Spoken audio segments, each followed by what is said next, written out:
20살도 되기 전에 악성 중피종으로 한쪽 폐를 절제한 이성진 씨. 이 암은 성면 노출이 유일한 발병 원인으로 알려졌는데 어릴 적 살던 동네에서 슬레이트에 노출된 탓으로 보인다는 게 정부 조사 결과입니다. 저희 집도 전체 슬레이트 지붕이었고 손으로 직접 집어가지고 칼싸움 하듯이 막 가지고 놀기도 했고. 한 환경단체가 재개발을 앞둔 서울 상계동 주택가에서 슬레이트 지붕에 달린 고드름을 따다 분석했더니 1군 발암물질인 백성면이 검출됐습니다.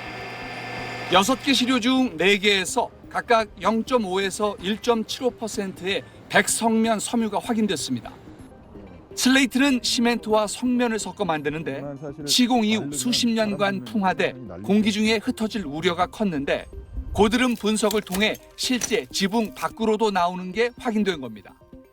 비가 오면 빗물을 타고 주변으로 유출될 수도 있다는 얘기입니다.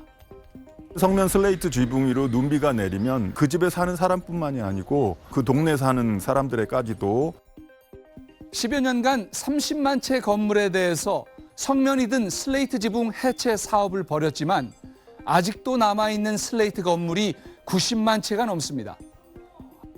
문제는 고령자가 사는 노후 주택이 대부분이라 정부 해체 지원비 수백만 원을 받더라도 새 지붕재로 바꾸는 데 드는 자부담을 꺼린다는 점입니다. 발암물질이 있다는 건 다 알고 있죠. 알고 있는데 겨우겨우 사는 형편인데 교체가 힘들었죠. 영국에서 슬레이트 지붕에 작업자들이 페인트를 뿌리는 모습.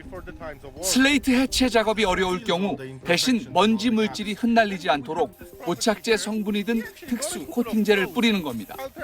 코팅제를 바르거나 아니면 뿌리기 때문에 시간적인 면도 그렇고 폐기물 발생되지 않으니까 충분히 더 이게 좋은 방법을.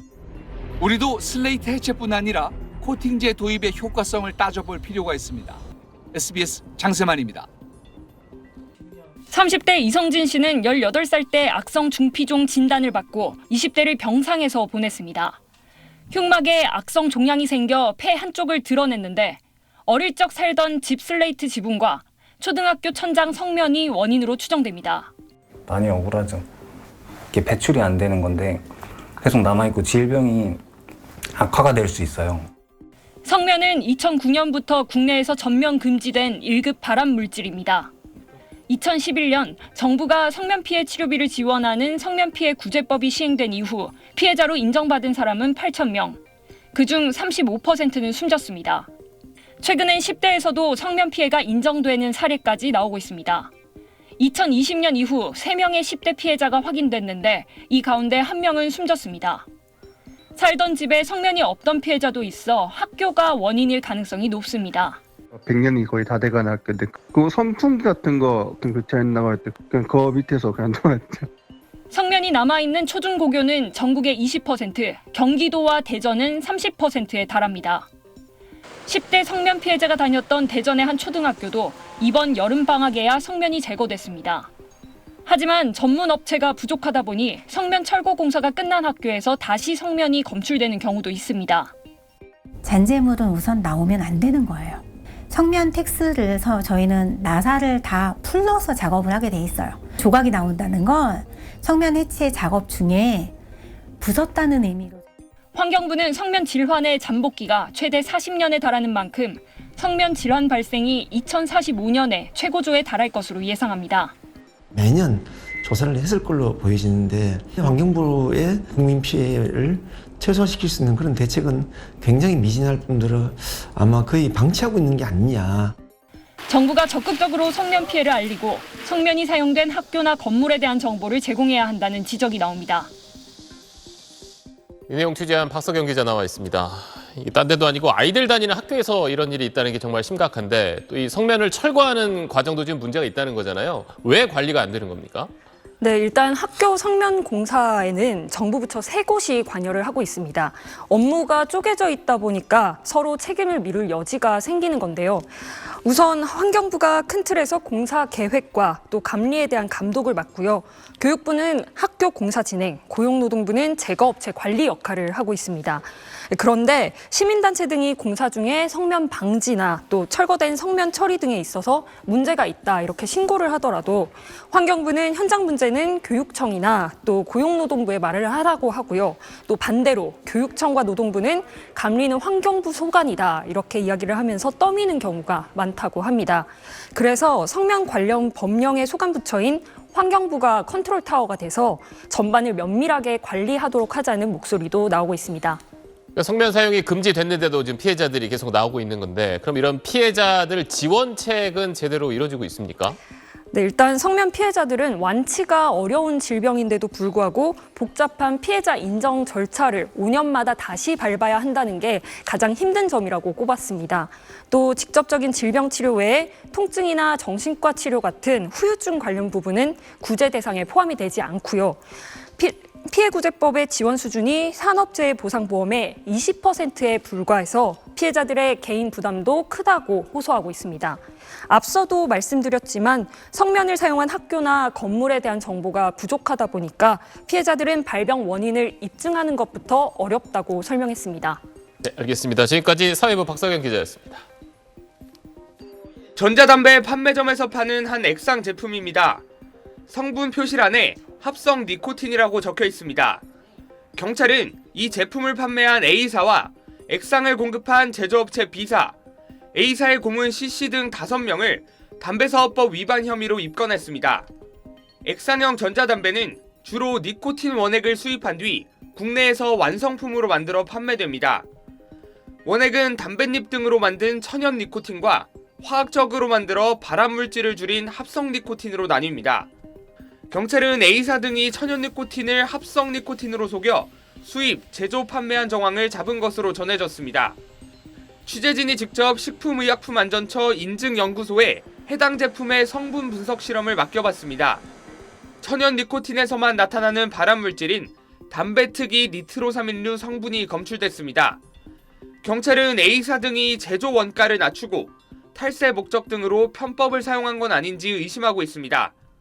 현행법상 천연 니코틴엔 담배 소비세 등 1ml당 1,799원의 세금이 붙지만 합성 니코틴은 담배로 분류되지 않아 세금이 면제됩니다. 게다가 천연 니코틴이 합성보다 최대 40배가량 저렴합니다. A사는 제조사로부터 니코틴이 첨가된 액상을 넘겨받아 포장 판매할 뿐이라면서 제조사가 제출한 니코틴의 성분 분석표에는 문제가 없었다고 해명했습니다. 문제가 된 제품의 제조사로 적혀있는 즉 니코틴을 넣는다고 알려진 업체인데요. 현재는 이렇게 문이 굳게 닫혀 있습니다. 경찰은 국과수의 A사 제품 분석을 의뢰하고 업체 관계자들을 불러 조사할 방침입니다. SBS 김지욱입니다. 서울의 한 어린이 공원. 음수대를 이용하는 어린이들이 눈에 많이 띕니다. 친구도 저거 많이 써요? 물 마실 때 쓰고 물 여기 받을 때도 이것도 쓰고 먹어도 돼요 이거.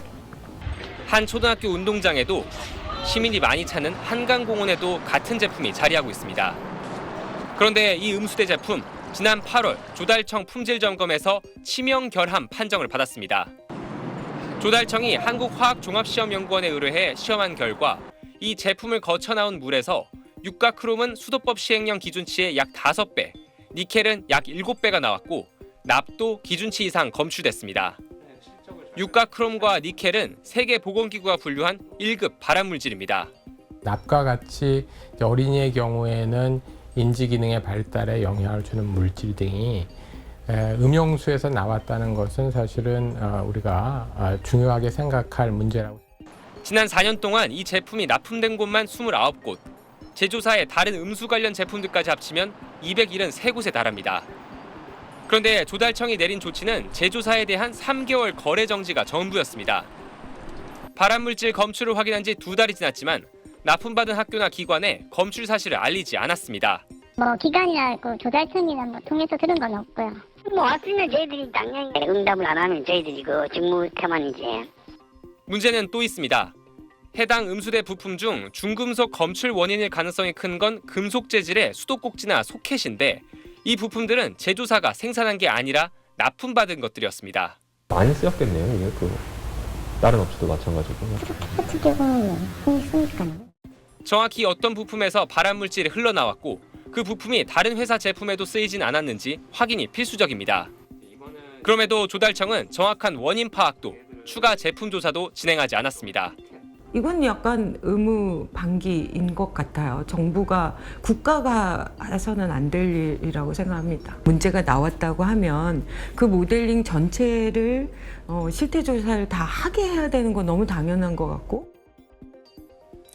네, 이 문제 취재한 강민우 기자와 좀 더 얘기해 보겠습니다. 먼저 이번 조사가 전국에 설치된 음수대 종류 전체를 다 들여다본 건 아니라는 거죠?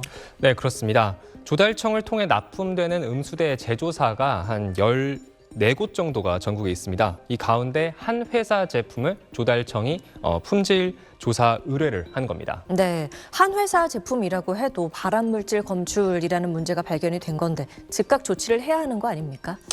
네, 저희도 이제 그 부분에 착안해서 취재를 시작했었는데요. 조달청은 처음에는 관련 규정이 따로 없어서 발암물질이 검출된 사실을 납품받은 학교나 그리고 또 공공기관에 알리지 못했다 이렇게 밝혔습니다. 하지만 SBS 취재가 시작되자 조치가 미흡했다는 걸 인정하고 그리고 당장 내일이라도 관련 사실을 이제 각 납품받은 기관과 학교에 알리겠다 이렇게 밝혀왔습니다. 또 회사 제품의 어떤 부품이 문제였는지 그리고 그 부품이 혹시 문제가 있다면 다른 회사의 다른 제품에도 혹시 쓰이진 않았는지 이런 부분까지 함께 조사하겠다고 밝혔습니다. 그리고 또 조사를 바탕으로 문제가 있는 음수대들을 전부 교체하겠다 이렇게 밝혀왔습니다. 네, 음수대 말고도 조달청을 통해서 공급되는 공공물자들이 많은데 이 부분의 안전 문제는 어떻습니까?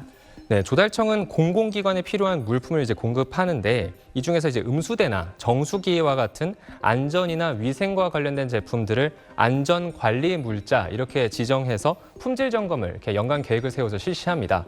취지는 좋죠. 하지만 이번처럼 문제점이 드러나도 조달청이 적극적으로 조치하지 않는다는 문제가 이번에 드러났습니다.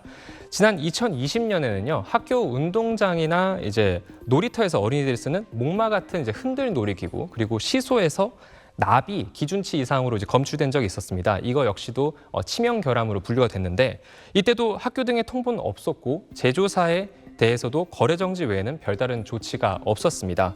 규정이 없어서 그랬다는 게 조달청의 해명인데 이렇게 매번 일이 터지고 나서 수습에 나설 게 아니라 정부 차원의 종합 대책이 필요해 보입니다. 네, 알겠습니다. 강민우 기자 잘 들었습니다.